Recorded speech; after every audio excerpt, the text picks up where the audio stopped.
Hola chicas, ¿cómo están?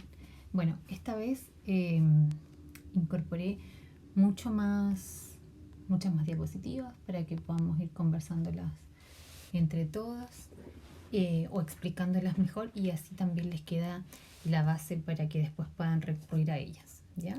Así que bueno, esta semana vamos a revisar los estilos de aprendizaje. Acá les dejo este mapa que nos dice que, bueno, existen diferentes modelos, ¿cierto? Tenemos los estilos de aprendizaje que tienen estrategias de enseñanza como multisensorial, de fantasía, experiencia directa, pensamiento visual o metáfora. También tenemos la teoría de los hemisferios cerebrales.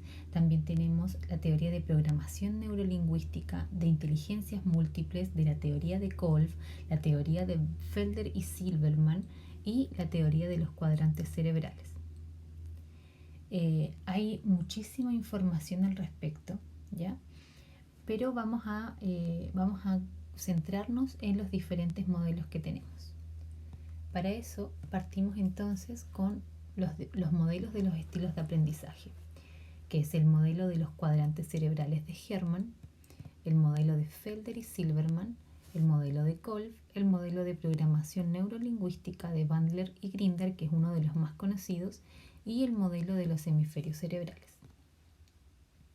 Partimos entonces con los cuadrantes cerebrales de Hermann. Él nos dice que se divide el cerebro en 4 partes. El cortical izquierdo, que se refiere como el experto, es más lógico, analítico, basado en hechos cuantitativos. O sea, ¿se acuerdan lo que era cuantitativo? Que es de contar, ¿por cierto? Como de cuantificar, más que de explicar, que lo otro era lo cualitativo. Tenemos el límbico izquierdo, que es como el organizador. Le gusta organizar las cosas, le gusta hacer como una secuencia, planificar, detallar. El límbico derecho, que se comunica, que tiene que ver más con esta forma de relacionarse interpersonalmente. Y el cortical derecho, que es más estratégico, más holístico, ¿ya? Logra sintetizar mucho mejor. Lo vamos a ver en detalle. Entonces, Ned Hermann elaboró un modelo que se inspira en los conocimientos del funcionamiento cerebral. Él lo describe como una metáfora y hace una analogía de nuestro cerebro con el globo terrestre con sus 4 puntos cardinales, que es lo que vimos recién. Los 4 cuadrantes representan 4 formas distintas de operar, de pensar, de crear, de aprender y en total de convivir con el mundo. Este modelo mantiene que los seres humanos tenemos 4 marcas o señales que nos hacen únicos: las huellas digitales, la planta de los pies, el iris de los ojos y el desarrollo de la corteza cerebral. Porque dice que ninguna persona tiene una corteza cerebral idéntica a la otra, porque los procesos de evolución y desarrollo son diferentes en cada individuo, que es un poco lo que habíamos visto antes, porque se acuerdan que algunas teorías decían que todos éramos iguales, que veníamos iguales como sin nada, y después aparecen estas nuevas teorías en las que dice que todos somos un poco distintos porque también depende del aprendizaje del contexto, de cómo nos relacionamos con los otros y otras. Entonces, en el fondo esto quiere decir que los seres humanos nacemos también con una huella digital en el cerebro y que nos hace únicos e irrepetibles. El desarrollo de la corteza cerebral estimula uno de los 4 cuadrantes de manera predominante, generando que los individuos tiendan a tener gustos, preferencias, procesamiento mental y esquematización de la personalidad de forma muy particular.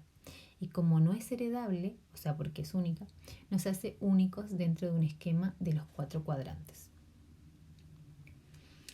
Pasamos entonces al cortical izquierdo.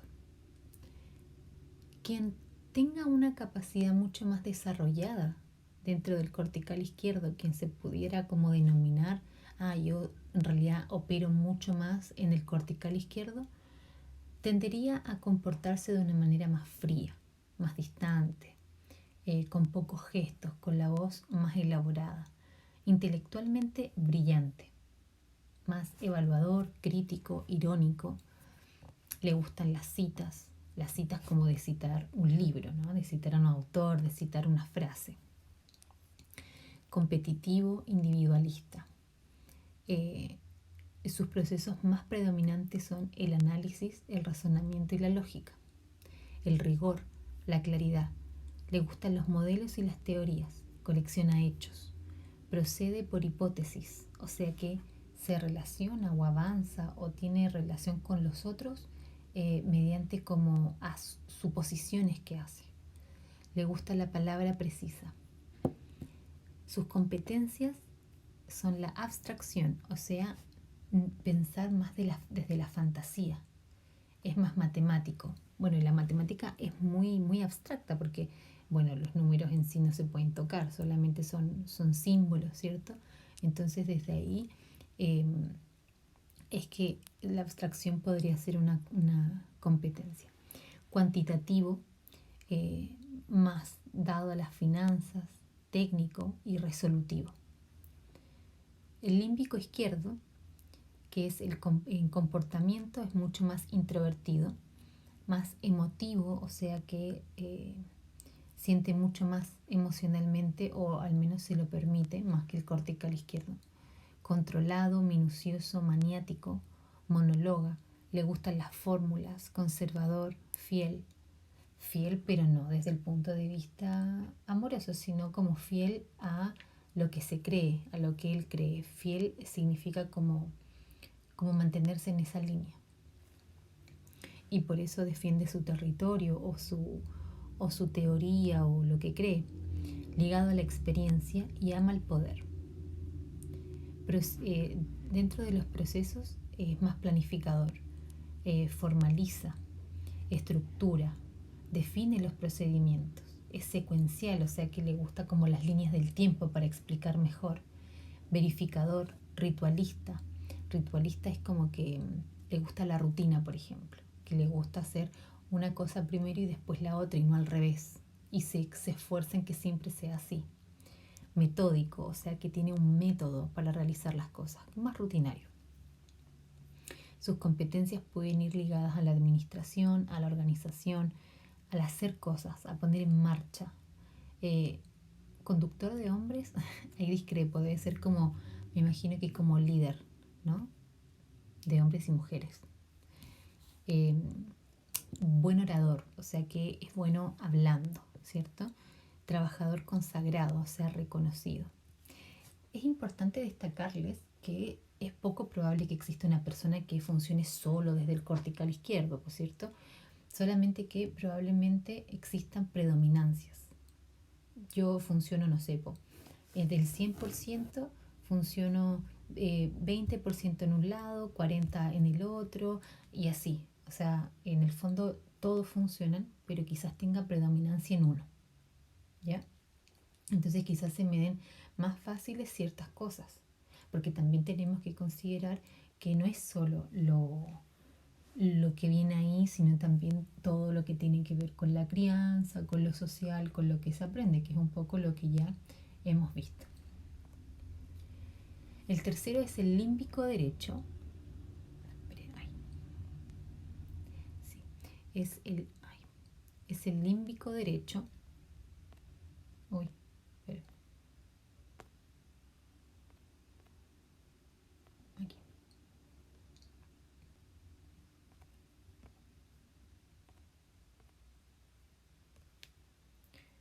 Y que dice que su comportamiento es más extravertido, o sea, hacia afuera, ¿cierto? Conversa, le gustan los grupos, es más emotivo, es espontáneo, no es tan calculador como el límbico izquierdo. Gesticulador, o sea que su cara no es de póker, sino que le gusta, no sé, describir cómo mover la cara al momento de hablar, sonreír, ¿cierto? Mover las manos. Lúdico, o sea, como dinámico, que propone juegos, que propone formas divertidas de hacer las cosas. Hablador, idealista, espiritual, busca la equisencia, reacciona mal a las críticas. Sus procesos pueden ser más de integrar a través de la experiencia, o sea, como desde el hacer. Se mueve por el principio del placer, o sea que hace lo que le gusta más que lo que debe. Fuerte implicación afectiva, o sea que le gusta relacionarse y querer, ¿no? Trabaja con sentimientos, escucha, pregunta, le gusta compartir, busca la armonía y evalúa los comportamientos de las personas y también propios seguramente. Sus competencias es como más relacional, de relacionarse con los otros y otras. Le gusta el contacto humano, el diálogo, la enseñanza, el trabajo en equipo, la expresión oral y la escrita. El cortical derecho tiene unos comportamientos más originales, buen humor, le gusta el riesgo, espacial, o sea que ocupa un buen espacio en el mundo, digamos, como que sabe bien cuál es su espacio, simultáneo, o sea que puede hacer varias cosas a la vez. Le gustan las discusiones, pero no las discusiones como peleas, sino más bien como debate, futurista, o sea que puede pensar como cierto más allá en el tiempo, salta de un tema a otro, puede tener un discurso brillante porque probablemente sea un buen orador y también independiente. Probablemente los procesos en los que está, que puede llevar mejor a cabo es la conceptualización, o sea, poner la emoción o la sensación en un concepto, poder ponerle un nombre, hacer una síntesis, pero también una globalización, porque síntesis es como que lo hacemos chiquitito y globalización es como que podemos ver a través de lo macro. Tiene más imaginación, intuición, o sea que puede conectarse con lo que él mismo piensa. Visualización, o sea que puede ver, puede imaginarse. Actúa por asociaciones, o sea como intentando entender qué tiene que ver esto con esto otro y cómo me hace sentido. Integrar por medio de imágenes y metáforas.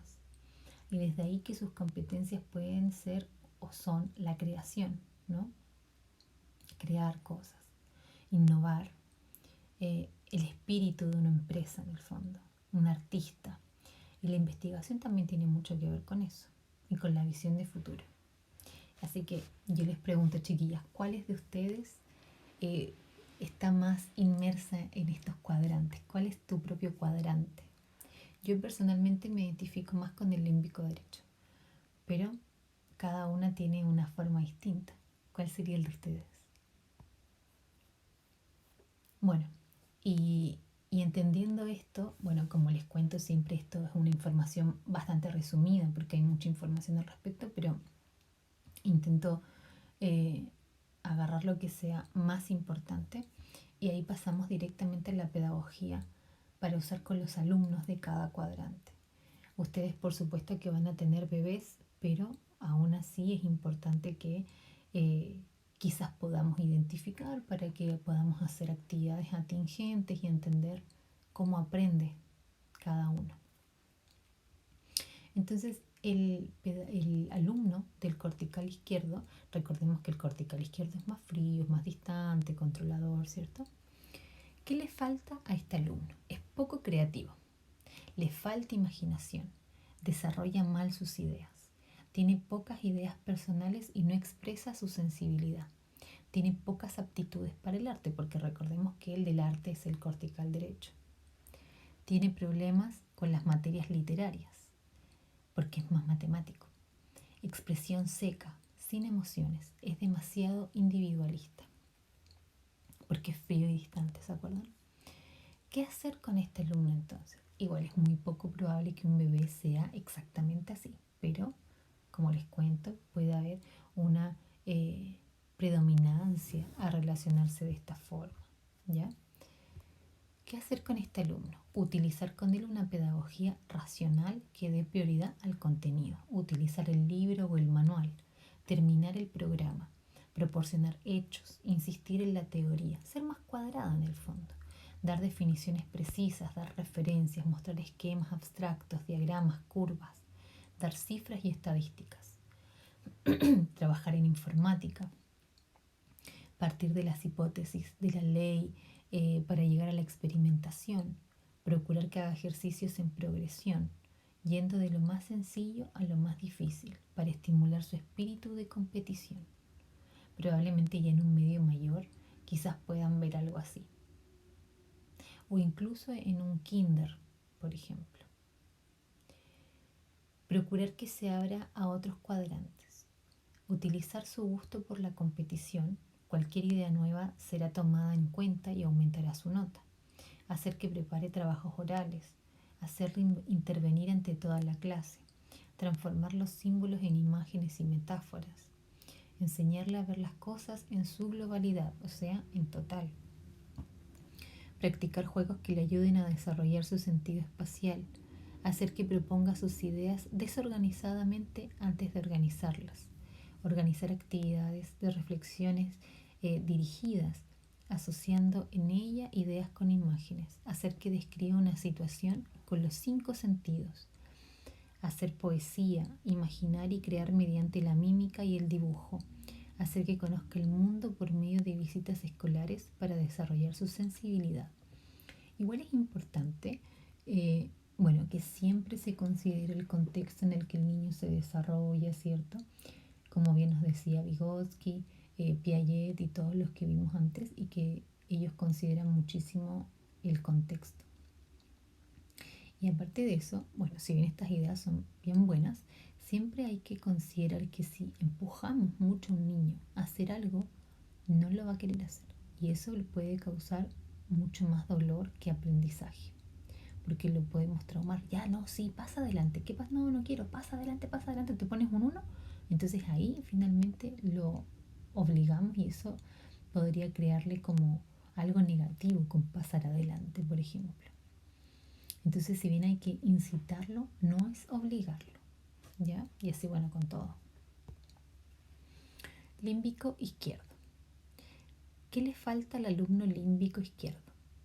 Le falta apertura, fantasía, visión global, muy al detalle, ¿cierto? El límbico. No sabe qué hacer frente a un imprevisto, como que se paraliza. Le resulta difícil trabajar con medios audiovisuales.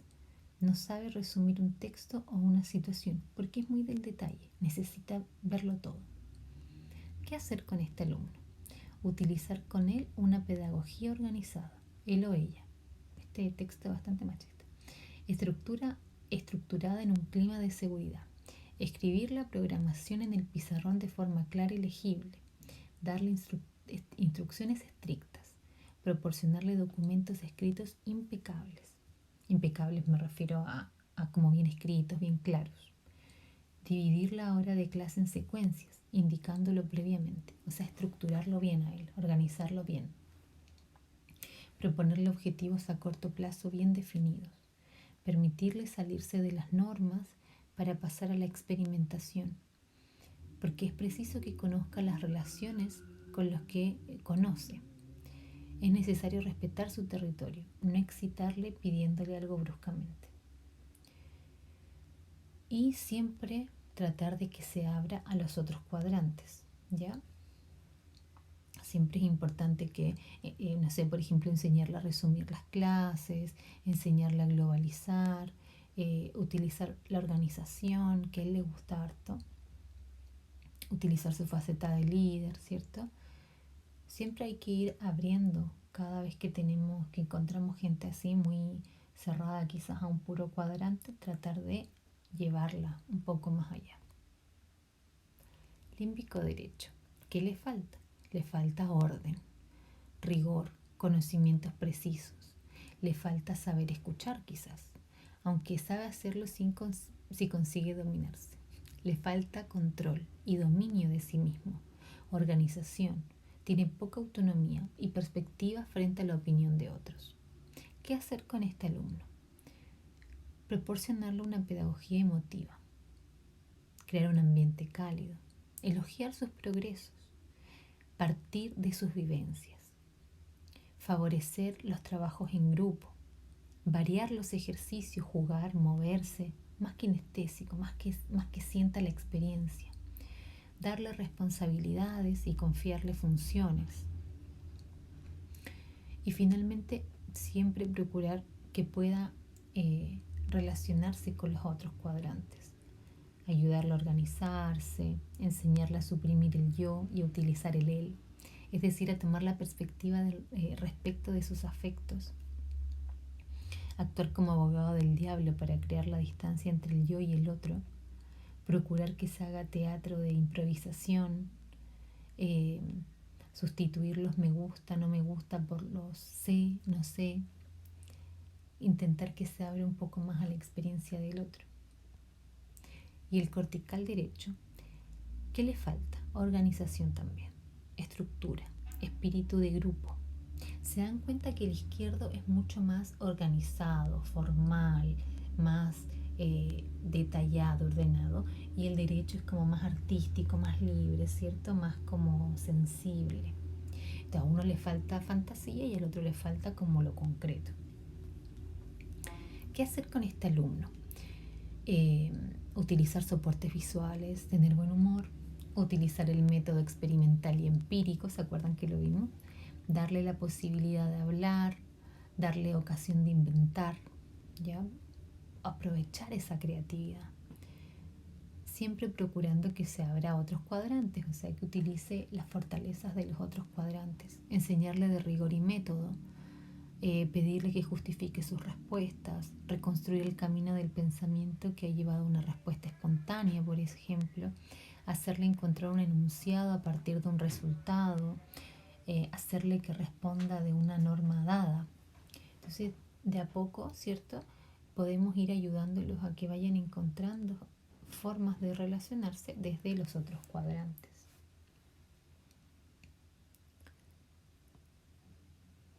Bien, pasamos al segundo modelo, que es estilos de aprendizaje según Felder y Silverman.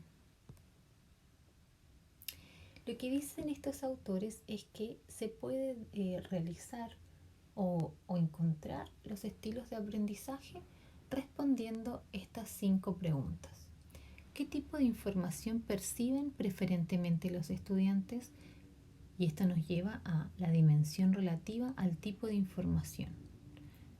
Tipo de aprendizaje, sensitivo o intuitivo. Básicamente los estudiantes perciben 2 tipos de información, externa o sensitiva a la vista, al oído o a las sensaciones físicas, información interna, o intuitiva a través de memorias, ideas y lecturas. Entonces tenemos en esta dimensión lo externo y lo interno. ¿Cómo percibo la información? A través de lo que siento con los sentidos, o a través de yo mismo y mi intuición, ¿ya? Segunda pregunta, ¿a través de qué modalidad sensorial es más efectivamente percibida la información cognitiva? Primero teníamos desde dónde la percibimos y ahora dice desde qué modalidad, ¿cierto? Y pueden ser visuales o verbales. Con respecto a la información externa, los estudiantes básicamente la reciben en formatos visuales mediante cuadros, diagramas, dibujos, ¿cierto? O en formatos verbales con sonidos, expresión oral, escrita, etc. En estos videos nosotros utilizamos ambas, visuales y verbales, ¿ya? ¿Con qué tipo de organización de la información está más cómodo el estudiante? ¿Inductivo o deductivo? El estudiante se siente a gusto y entiende mejor la información si está organizada inductivamente, desde los hechos y las observaciones se dan y los principios se infieren, o deductivamente donde los principios se revelan y las consecuencias y aplicaciones se deducen. Deducir es como que yo supongo, ¿cierto? ¿Cómo progresa el estudiante en su aprendizaje? ¿De manera secuencial o de manera global? El progreso de los estudiantes sobre el aprendizaje implica un procedimiento secuencial, o sea, en línea, de A a B, que necesita progresión lógica de pasos incrementales pequeños, o entendimiento global que requiere de una visión integral. Global, que yo puedo entender lo macro, ¿cierto? Entiendo todo. No necesito ir de un paso a otro, sino que puedo ver la totalidad del aprendizaje. ¿Cómo prefiere el estudiante procesar la información? ¿De manera activa o de manera reflexiva? Y dice que se puede procesar de estas 2 formas, a través de compromisos en actividades físicas o discusiones, o a través de la reflexión o introspección, que también tiene mucho que ver con el tipo de información que se percibe desde lo externo o desde lo interno, y cómo proceso que es desde lo externo o desde lo interno también. Entonces, En el tema del cómo recibimos la información, sensitivo e intuitivo, ¿cierto? Los sensitivos son más concretos, más prácticos, que tienen que ver más con los sentidos. Memorizan hechos con facilidad, no gustan de discursos. Y los intuitivos, que son más desde adentro, son más conceptuales, innovadores, orientados hacia la teoría, trabajan bien con abstracciones y formulaciones matemáticas, que quizás podría ser, si es que lo asociamos a la teoría anterior, los intuitivos quizás podrían ser cortical izquierdo, ¿cierto? Eh, y pasamos a la segunda pregunta, que era, ¿a través de qué modalidad sensorial? Que puede ser visual o puede ser verbal. Y visual. En la obtención de información prefieren representaciones visuales, como dibujos, como diagramas, como cuadros o diapositivas, inclusive con videos, ¿cierto? Con fotos, porque recuerdan mucho mejor lo que se percibe desde la vista. Y los verbales, que prefieren información escrita o hablada porque recuerdan mucho mejor lo que oyen. De hecho, hay gente que tiene que estudiar en voz alta porque necesita escucharse para poder introyectar esa información. En la tercera pregunta nos dice, ¿con qué tipo de organización de la información está más cómodo el estudiante? O sea, ¿cómo organiza su información? Que puede ser activa o reflexiva. El activo tiende a retener mejor una información nueva cuando hace algo activo con ella, como que lo hace moviéndose mediante la experiencia, ¿cierto? Más sensitivo, que podría ser un límbico derecho. Y los reflexivos tienden a retener y comprender nueva información pensando y reflexionándola, meditando, pasando tiempo solo, ¿cierto? Que quizás podría ser un límbico izquierdo, ¿ya? Que son como más organizados, ¿se acuerdan? ¿Cómo progresa el estudiante en su aprendizaje? ¿De manera secuencial o de manera global? Y nos dice que los secuenciales aprenden en pequeños pasos, de a poquito, pero siempre está lógicamente relacionado con el anterior, es más lineal. ¿Se acuerdan que sería entonces como un límbico izquierdo? Y los que aprenden más de manera global aprenden a grandes saltos, aprendiendo un nuevo material casi al azar y de pronto, y visualizando todo. Quizás este podría ser más un límbico derecho, no, un cortical derecho. Y finalmente, ¿cómo prefiere el estudiante procesar su información? ¿De la manera inductiva o de la manera deductiva? El inductivo entiende mejor la información cuando se le presentan hechos y observaciones, y después de eso él puede hacer deducciones, principios, sacar generalizaciones, hipótesis, etc. Y el deductivo prefiere él mismo saber o entender las consecuencias y las aplicaciones a partir de los fundamentos o generalizaciones. O sea, el inductivo va de más a menos y el deductivo de menos a más. No, al revés. El inductivo va de menos a más y el deductivo de más a menos. Pasamos al modelo de Kolff. Bueno, este modelo de estilos de aprendizaje supone que para aprender algo debemos trabajar o procesar la información que recibimos. Kolff dice que por un lado podemos partir de una experiencia directa y concreta, como un alumno activo, o desde una experiencia abstracta, que es la que tenemos cuando leemos acerca de algo o cuando alguien nos cuenta algo. Tenemos que imaginarnos, ¿cierto? Cuando es una experiencia abstracta tenemos que imaginarnos lo que está pasando, pero cuando es una experiencia directa uno mismo lo está viviendo. Las experiencias que tengamos, concretas o abstractas, se transforman en conocimiento cuando les elaboramos de alguna de estas dos formas, que puede ser reflexionando y pensando sobre ellas o experimentando de forma activa con la información recibida. Entonces tenemos el alumno activo, que es el que vive la experiencia, el alumno teórico, que aprende mejor escuchándola o viéndola, el alumno reflexivo que se permite pensar acerca de esa experiencia y el alumno pragmático que necesita hacer algo con esa experiencia. Entonces, Cole dice que para que realmente un aprendizaje pueda ser significativo, debe pasar por los 4 ejes, como alumno activo, que es hacer algo, reflexivo, pensarlo, teórico, escucharlo bien, y pragmático, hacer algo con eso también. En la práctica, la mayoría de nosotros tendemos a especializarnos en una o como mucho en 2 de esas 4 fases, pero lo que se pueden diferenciar 4 tipos de alumnos, dependiendo de la fase en la que prefieran trabajar: activo, reflexivo, teórico o pragmático. Los alumnos activos aprenden mejor cuando se lanzan a una actividad que les presente un desafío, cuando realizan actividades cortas o de resultado inmediato, cuando hay emoción, drama y crisis. Quizás podría ser un deportista, ¿cierto? Les cuesta más trabajo aprender cuando tienen que adoptar un papel pasivo, cuando tienen que asimilar, analizar e interpretar datos, o cuando tienen que trabajar solos. Probablemente a esta persona le guste trabajar en equipo, hacer cosas, más deportista, desde el teatro quizás, pero cuando ya tienen que eh, quedarse como sentados haciendo una pura cosa, eso ya no les ayuda. El alumno reflexivo.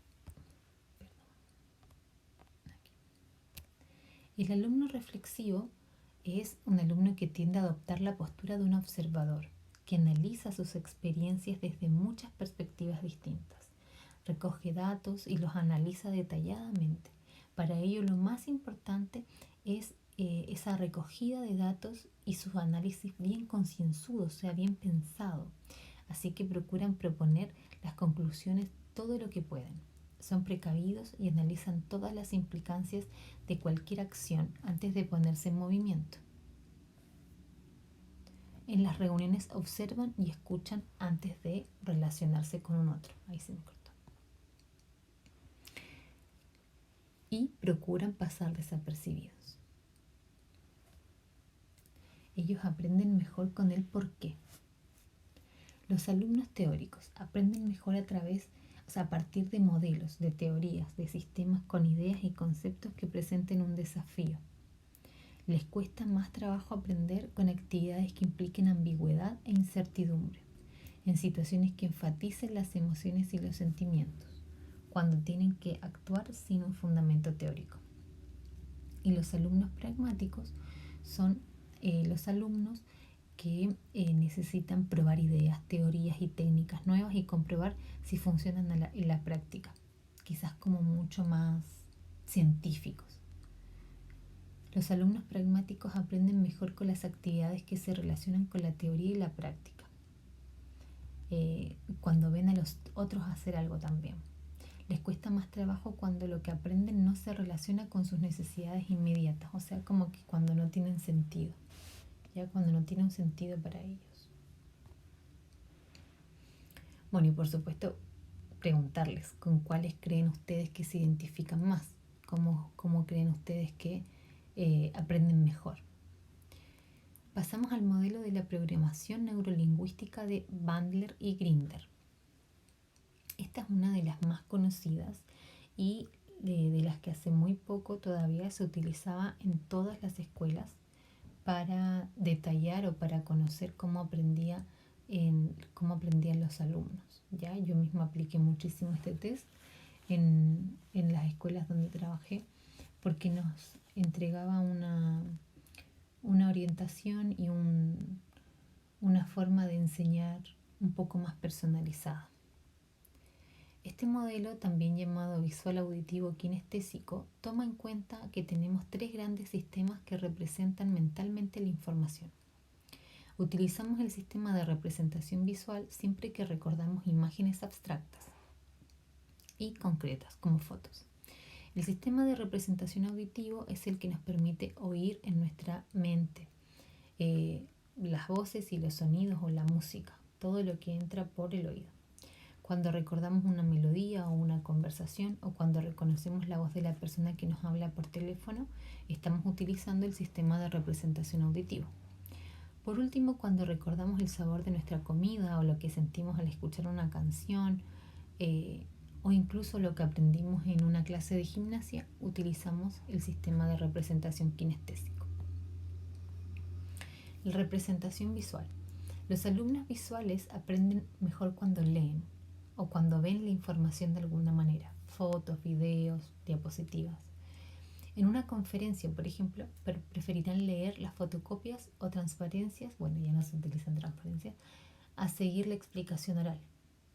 O tomarán notas, porque necesitan tener algo para ver después. Cuando pensamos en imágenes, por ejemplo, cuando vemos en nuestra mente la página de un libro, como esa memoria fotográfica, podemos traer a la mente mucha información a la vez. Por eso la gente que utiliza este sistema tiene más facilidad para absorber grandes cantidades de información más rápido. Visualizar nos ayuda además a establecer relaciones entre distintas ideas y conceptos. Cuando un alumno tiene problemas para relacionar conceptos, muchas veces se debe a que está procesando la información de manera auditiva o kinestésica. La capacidad de abstracción y la capacidad de planificar están directamente relacionadas a la capacidad de visualizar. El sistema de representación auditivo es cuando recordamos utilizando el sistema de representación auditivo. Lo hacemos de manera secuencial y ordenada. Los alumnos auditivos aprenden mejor cuando reciben las explicaciones oralmente y cuando pueden hablar y explicar esa información a otra persona, o sea, muy desde la comunicación. El alumno auditivo necesita escuchar su grabación mental paso a paso. Los alumnos que memorizan de forma auditiva no pueden olvidarse ni una palabra porque no saben seguir, ¿cierto? Porque después si te olvidas una palabra, listo, se te borró todo. Porque en el fondo es necesario seguir la secuencia auditiva para poder recordar, no así el visual. El sistema auditivo no permite relacionar conceptos o elaborar conceptos abstractos con la misma facilidad que el visual, pero es fundamental en el aprendizaje de idiomas, por ejemplo, y naturalmente de la música. El kinestésico es cuando procesamos la información asociándola a nuestras sensaciones y movimientos, a nuestro cuerpo. Estamos utilizando el sistema de representación kinestésica.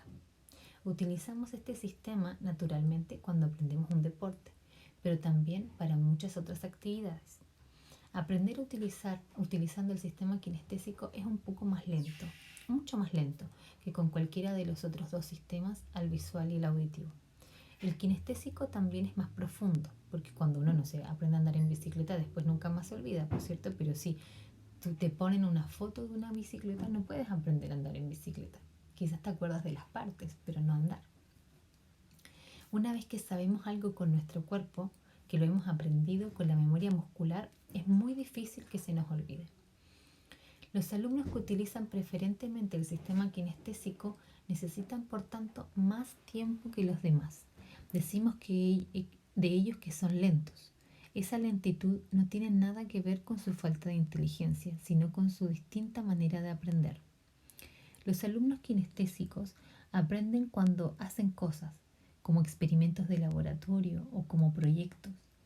El alumno kinestésico necesita moverse. Cuando estudian muchas veces pasean o se balancean para satisfacer esa necesidad, como bailar o asociar la materia a un movimiento. Eso también, no sé, por ejemplo, si tengo que memorizar la tabla del 7, por decirlo, y no puedo memorizarla ni con una audición ni con una foto, entonces repaso la tabla mientras me muevo y cuando me evalúen recuerdo el movimiento que hice y entonces me va a recordar, ¿cierto? La persona visual entiende el mundo tal como lo ve. El aspecto de las cosas es lo más importante. Cuando recuerda algo, lo hace en forma de imágenes, transforma las palabras en imágenes y cuando imagina algo del futuro, lo visualiza. Son muy organizados, les encanta ver el mundo ordenado y limpio. Siempre están controlando las cosas para asegurarse de que están bien ubicadas. La gente visual suele ser esbelta. Su postura es algo rígida, con la cabeza inclinada hacia adelante y los hombros en alto. Se presenta bien vestida y siempre se le ve arreglada y limpia. La apariencia le es muy importante. Combina bien su ropa y la elige con cuidado. Bueno, esa la verdad es que es bastante prejuicioso, no creo que sea exactamente así. Era importante presentarles todo lo que salía en la teoría, pero efectivamente quizás no sea exactamente así. Pero sí es importante mencionar que lo visual, claro, se lleva a todo ámbito, ¿no? No solamente en el aprendizaje de la materia o de lo laboral, sino también como a todo ámbito de la vida. La persona auditiva tiende a ser más sedentaria, es más cerebral que otros y tiene mucha vida interior, claro, porque es lo que escucha, ¿no? Está muy interesado en escuchar, es excelente conversadora, o sea, tiene muy buena capacidad comunicativa, puede organizar mentalmente sus ideas, normalmente son muy serios y no sonríen mucho. Eso también es un poco prejuicioso, hay que eliminar un par de cosas de estas teorías. Y la persona sinestésica, o sea, que aprende con el movimiento, es muy sentimental, sensitiva y emocional, posiblemente. Lleva el corazón a flor de piel, demuestra su sensibilidad porque, bueno, está muy conectada con su cuerpo y con lo que siente. Entonces, todo lo que aprende, todo percibe el mundo a través de las sensaciones del cuerpo. Entonces, eso lo hace ser mucho más sensitiva. Ahí las invito lo mismo, a que puedan ver cuál es su forma de percibir el mundo. Todos tenemos la misma capacidad, o sea, no es que uno es solamente visual o solamente auditivo, kinestésico, sino que como les contaba al principio, tenemos preponderancias, quizás aprendemos mejor o tenemos un cierto porcentaje más elevado en lo visual y un poco más en lo auditivo, pero en el fondo utilizamos todas dependiendo el momento, pero hay alguna que quizás resalte un poco más. Modelos de los hemisferios cerebrales. Cada hemisferio es el responsable de la mitad del cuerpo situada en el lado opuesto. Es decir, el hemisferio derecho dirige la parte izquierda del cuerpo, mientras que el izquierdo dirige la parte derecha. Cada hemisferio presenta especializaciones que le permite hacerse cargo de tareas determinadas. El hemisferio izquierdo está más especializado en el manejo de los símbolos, lenguaje, álgebra, símbolos químicos, partituras musicales. Es más analítico y lineal, procede de forma más lógica. Y el hemisferio derecho es más efectivo en la percepción del espacio, o sea, dónde estoy, cómo estoy, ¿cierto? En el espacio en el que ocupo, ¿cierto? Que ocupa mi cuerpo. Es más global, sintético e intuitivo, es imaginativo y emocional. ¿Se acuerdan que se lo había comentado antes? Parece que el izquierdo es mucho más detallado, organizado, ¿cierto? Y el derecho es como más artístico, más alocado. El hemisferio izquierdo es descrito a veces como analítico, debido a que se especializa en reconocer las partes que constituyen un conjunto. El proceso del hemisferio izquierdo es también lineal y secuencial, como el auditivo. Pasa de un punto al siguiente de modo gradual, o sea, paso a paso. Es especialmente eficiente para procesar información verbal y para codificar y decodificar el habla, porque ellos están muy metidos en el tema del símbolo, ¿ya? En tanto que el hemisferio izquierdo se ocupa de separar las partes que constituyen un todo, el derecho se especializa en combinar esas partes para crear un todo. Se dedica a la síntesis, busca y construye relaciones entre partes separadas. El hemisferio derecho no actúa literalmente, o sea, linealmente, sino que procesa simultáneamente, en paralelo. Es especialmente eficiente en el proceso visual y espacial, o sea que quizás quien tenga un aprendizaje más visual va a tener el hemisferio derecho quizás un poco más desarrollado. Su capacidad de lenguaje es extremadamente limitada y las palabras parecen desempeñar escasa importancia, acaso ninguna, en su funcionamiento.